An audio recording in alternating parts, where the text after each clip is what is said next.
4분기에는 이제 수출도 증가세로 돌아서고 무역수지 흑자폭도 확대될 것이기 때문에 이걸 고려하면은 4분기 주가는 오를 수가 있습니다. 그래서 결론적으로 9월, 10월 초까지도 조정을 거칠 수가 있는데요. 이 조정 기간에 주식 비중을 늘릴 기회로 활용하시는 게 좋을 것 같습니다.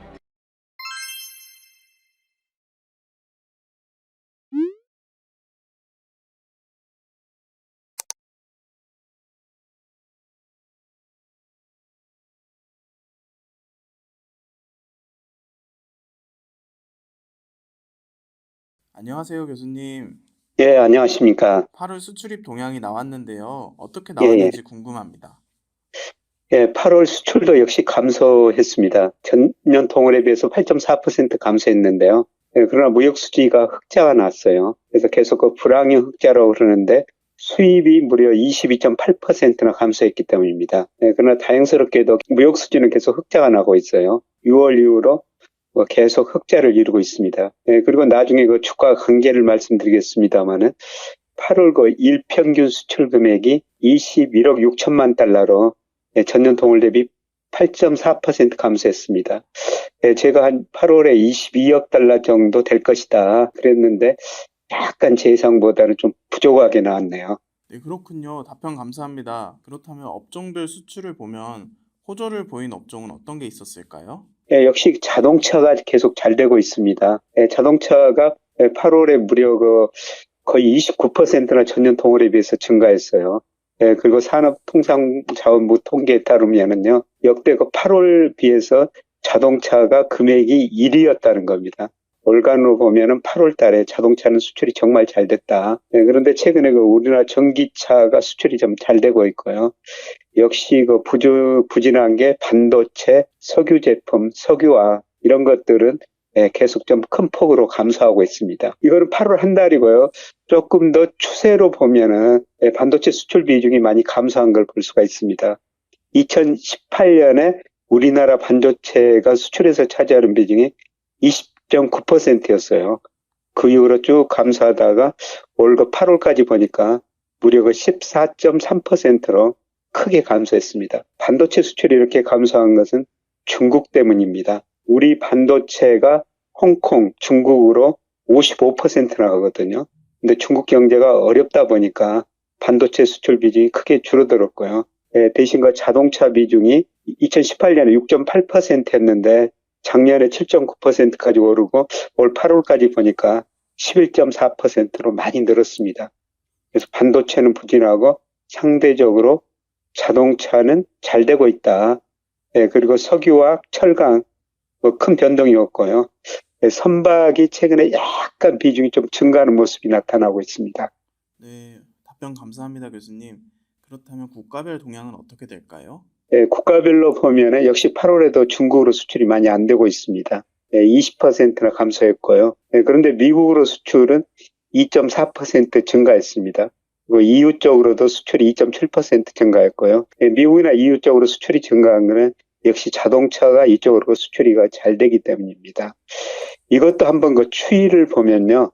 제가 2000년부터 쭉 그래프를 그려놨습니다만 사실 그동안 중국 쪽으로 수출이 많이 증가했었어요. 2000년부터 2018년까지는요. 그래서 중국 비중이 2000년에 10.7%였거든요. 그런데 2018년에는 무려 26.8%까지 증가했습니다.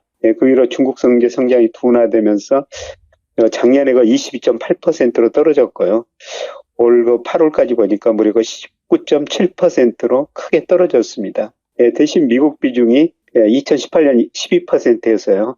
올 8월 보니까 17.9%로 증가했습니다. 그래서 올 수출 보면은 중국, 아세안 비중 줄어들고요.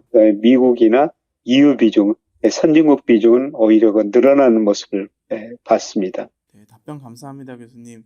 그렇다면 앞으로 수출과 무역 수지 전망이 궁금한데요. 어떻게 보시나요? 예, 아마 9월 수출도 마이너스 있었는데요. 전년 동월 대비. 저는 기저 효과도 있지만은 10월부터는 수출이 증가세로 돌아서리라고 보고 있어요. 그림에 나와 있습니다. 우리 수출 증가율은 G20 선행지수 방향이 거의 같거든요. 그런데 최근에 그 G20 선행지수가 꾸준히 증가하고 있습니다. 이걸 볼 때 수출이 아마 4분기에는 플러스로 돌아설 것이다. 4분기에는 수출 증가율이 한 5% 정도 플러스라고 보고 있습니다. 그래서 4분기에는 참 긍정적인 소식이 들리리라고 생각되는데요. 최근에 그저 수출이 감소하면서 수입 감소폭이 더 커졌기 때문에 뭐 불황형 흑자다 이런 이야기가 나왔습니다만 아마 그 4분기에는 수출이 5% 안팎 증가하면서 무역 수지가 흑자날 것 같습니다. 그래서 불황형 흑자 그런 이야기는 아마 4분기에는 좀 사라지지 않을까 그런 생각이 듭니다. 네, 너무 희소식이네요. 그렇다면 예, 이제 주가 관계가 궁금한데 예. 특히 일평균 수출로 주가를 평가해 본다면 어떨지 궁금합니다. 예, 우리 저 코스피하고 일평균 수출 상관계수를 구하면은 무려 0.86 정도로 굉장히 높거든요. 거의 같은 방향으로 움직인다는 겁니다. 그래서 결국은 우리가 일평균 수출하고 코스피 상관계수를 보고 또 주가가 가대평가됐는지 가소평가됐는지 이걸 볼 수밖에 없는데요. 그런데 일평균 수출이 아직도 주가에 비해서는 조금 증가세가 미치지 못하고 있습니다. 그래서 제가 그 8월까지 평가해 보니까 코스피가 일평균 수출의 한 6% 정도 가대평가된 상태로 나오고 있어요. 중기적으로 보면 이제 주가가 뭐 상승하기는 할 텐데 지금 아주 단기적으로 제가 월별로 보면은 한 6% 정도 가대평가돼 있습니다. 이런 걸 보면은 지금 주가가 뭐 추세적으로 상승하기보다는 아마 가대평가가 좀 해소해야 될 것 같습니다. 그래서 9월은 제가 그런 국면이 아닌가. 9월에는 이 차이가 벌어진 만큼 좀 조정을 거쳤다가요. 4분기에는 다시 그 일평균 수출이 전년 동월 대비 증가하고 그리고 무역 수지가 흑자나면서 주가가 다시 오를 가능성이 높습니다만은 지금 단기적으로는 한 6% 정도 가대평가된 상태이기 때문에 일평균 수출로만 보면요. 조금 조정을 거칠 가능성도 있습니다. 그리고 제가 늘 말씀드립니다만은 소위 그 호드릭 프레스코트 필터 가지고요. 주가가 단기적으로 어느 정도 가대평가됐고 가소평가됐고 장기 추세 분석을 하는데요. 이거로 보더라도 지금 8월 말 주가가 한 5% 정도 가대평가됐습니다.